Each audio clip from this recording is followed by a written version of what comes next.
we ball. Okay, so I know, I'm aware that it is the very middle of summer. However, I was not built for summer. I was built for fall. I don't do well in the heat. It's been so freaking warm here recently. Today's the first day I've been able to wear a sweatshirt, and it's just because I'm inside all the time and it's overcast. This is the time of year when you're supposed to have like your summer reads, things that are like beachy and summery and light, and I just have not been able to get myself there. All I'm thinking about is like dreaming of the fall. Finally, the leaves are changing color and it's nice and cool outside, but not too cold, and it's just perfect. And there's pumpkins and there's Halloween, and I just want it to be cold. I was thinking, like, what are some classics that I really like? So I started just like making a list of all the classics that I could think of just off the top of my head that I've really enjoyed in the past little while. And then I realized there is a theme to them. They're all kind of ooky, spooky, scary skeletons. Like, they're all a little bit spooky. Very like good fall reads, but good like if you just like need to get that little taste of just like cool, fresh autumn air. Like, that's the vibe. I don't know if I'm making any sense, but that's the vibe. So I have 5 that I just decided to kind of like go with. And I rated them, like 1 being the best in my opinion, and then 5 being my 5th best off the top of my head. So yeah, these are some kind of ooky spooky classics that I think, you know, you might enjoy if you're kind of the mindset that I am, that it's just too hot to be alive right now. So cheers. Let your body move. The first one that I want to talk about today is Jane Eyre. I kind of just like wrote like the name, and then I just put a bunch of random points that I wanted to like kind of say about the book. So for Jane Eyre, I wrote batshit crazy story, really long, honestly Riverdale level of bizarre plot twists. The reason I put this up on the list is because it's so long, okay? It's one of those books where I think if it was shorter, more people would have read it, and it would kind of have a similar reputation to other classics. People think like, oh, it's boring. It's like, you know, they think romance. I think that people are thinking more akin to Pride and Prejudice than they are to what Jane Eyre actually is, because Jane Eyre is an insane freaking story. It's spooky, it's creepy, it's got like bizarre plot twists, things that you just would never expect. It's got people living in ceilings, it's got fire, it's got people getting tricked into being married to other people. It's got so much going on, and when you start reading it, you're like, okay, this is like a little bit gothic, a little bit, you know, not exactly what I was expecting. For me, I was expecting it to be kind of like Pride and Prejudice, and then I don't know why, maybe because like you kind of see them together on the bookshelf. I don't know where I got that from, but I feel like I'm not the only one, and it's just a crazy freaking story. There's like also like moral questions that are going on, so you're reading it and you're like, is this person the bad guy, or are they not the bad guy? Are they a good guy? Like Rochester, like the more you learn about Rochester, you're like, is he actually like evil? Like, are we the baddies kind of situation? But then you're also like, but like, no, he wasn't. But like, is he? And like you pull back and forth. And then Jane herself is going through this huge mental strain the whole novel. And the writing is beautiful, especially as it like shows and describes the scenery around Jane and the things that she's observing, and how the architecture and like the rooms around her kind of I guess they kind of like mimic what's going on inside her. That's how I kind of interpreted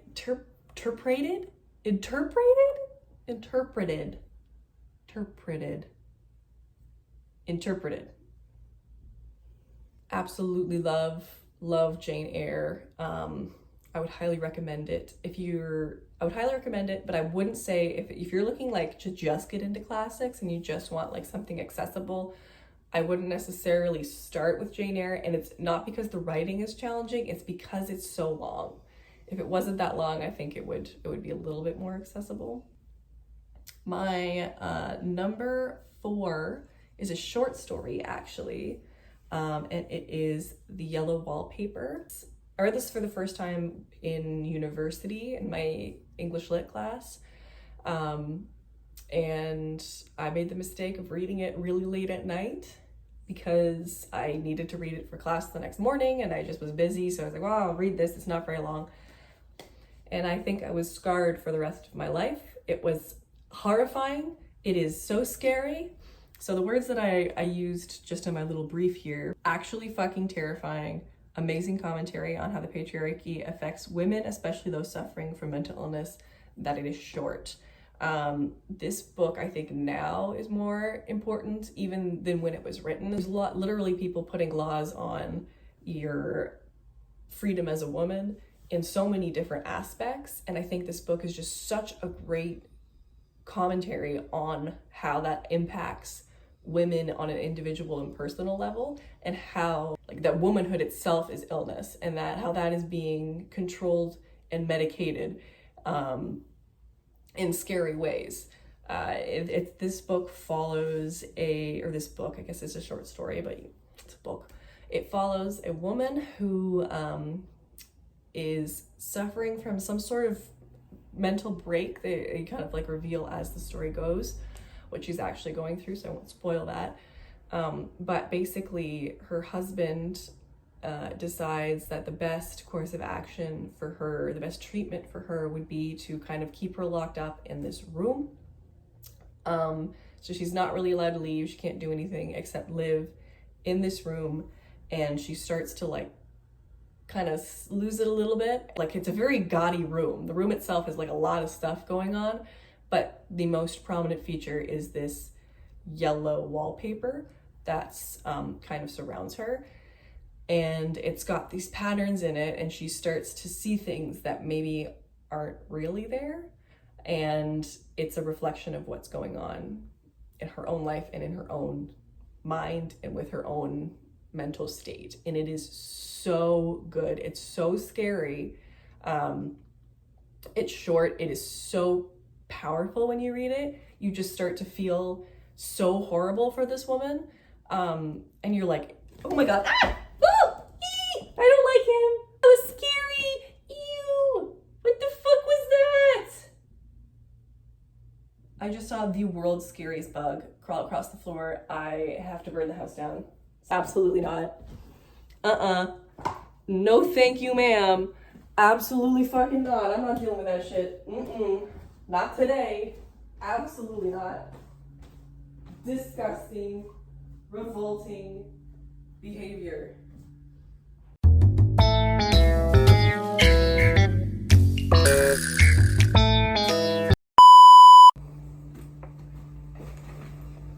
Did I move locations because there was a bug on the floor? Yes. Am I ashamed of that? Absolutely not. Moving on to number 3, after that horrifying experience, I chose Dracula because, oh my God, is this book amazing? My little brother recommended me to read Dracula. I thought it was going to be less accessible to read. Like I thought it was going to be, it would be challenging to read. I thought the language was going to be hard. I thought the plot might be, you know how like in older horror stories, like it's very slow going? Dracula is not. Dracula jumps right into the action. There's a great mystery about it. You don't really know what's going to happen next. My favorite thing about it, actually I'll read my little blurb. Dracula. So fun, ensemble cast, likable characters, creepy and engaging. So Dracula is awesome because it's like a movie. The movie is like, it feels like a movie. It feels like a real life. It's like, if you're trying to recommend something to somebody who doesn't read a lot of classical literature and they kind of think it's boring, I would definitely recommend Dracula because there's not a dull moment in Dracula. There's always something going on. There's so much mystery. The cast is so good. If you don't like one of the characters, you like another one. Like it's an ensemble and it follows them throughout. It's written in the form of letters. So letters and diary entries. So it's like all the characters are talking to each other. So you get to see all the different characters' perspectives and what they think is going on. And then also their own journal entries as well. And it's just written so geniusly to have this whole thing pieced together. And you're just like so engaged by these characters and you want them to succeed. And it's actually legitimately scary during parts. And oh my gosh, is Van Helsing the coolest. Like, when you think of Van Helsing, you're thinking like kind of this badass, like, who played him in that movie? Who played Sir?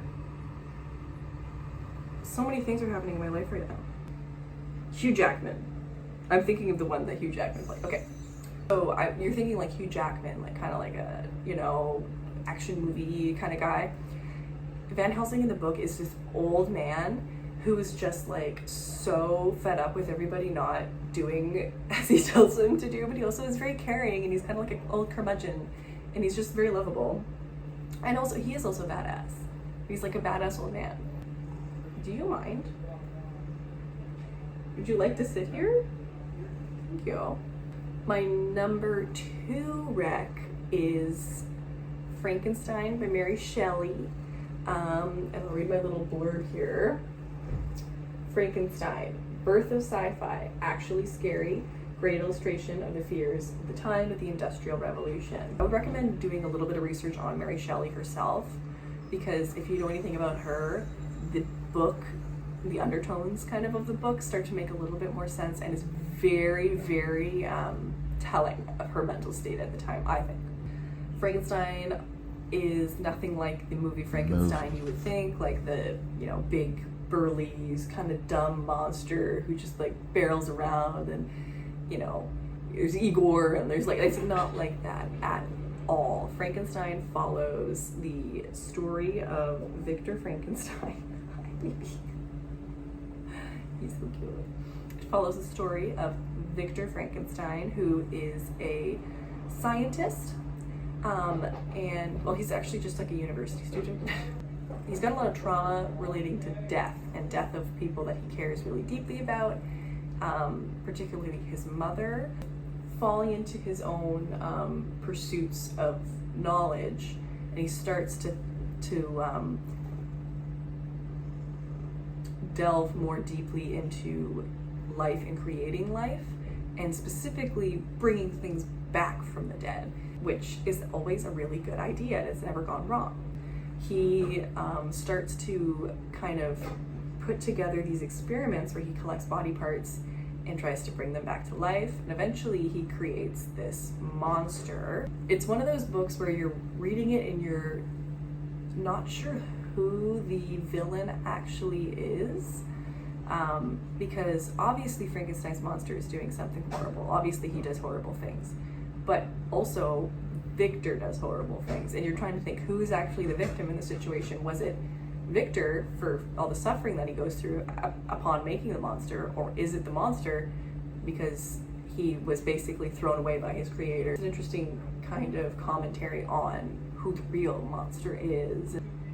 He's literally holding my hand, like he's holding my finger in his paw. Basically the overarching theme of Frankenstein is you only thought that you could, you never stopped to think if you should. My numero uno Ookie Spooky classic rec that I recommend to literally everybody, and I love it so much. Actually, Frankenstein used to be my favorite, and then I read this and it overlapped that, so that's you know how good it is The Picture of Dorian Gray by Oscar Wilde. Incredible ending, short, incredible writing, and Wilde is serving charisma, uniqueness, nerve, and talent. He just poured his whole Oscar Wilde-see into this.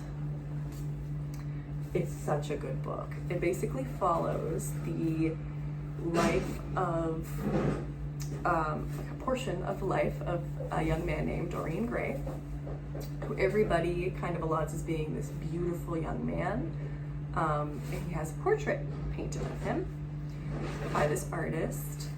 And during the painting of this portrait, another man shows up to talk, an older man shows up and talks to Dorian.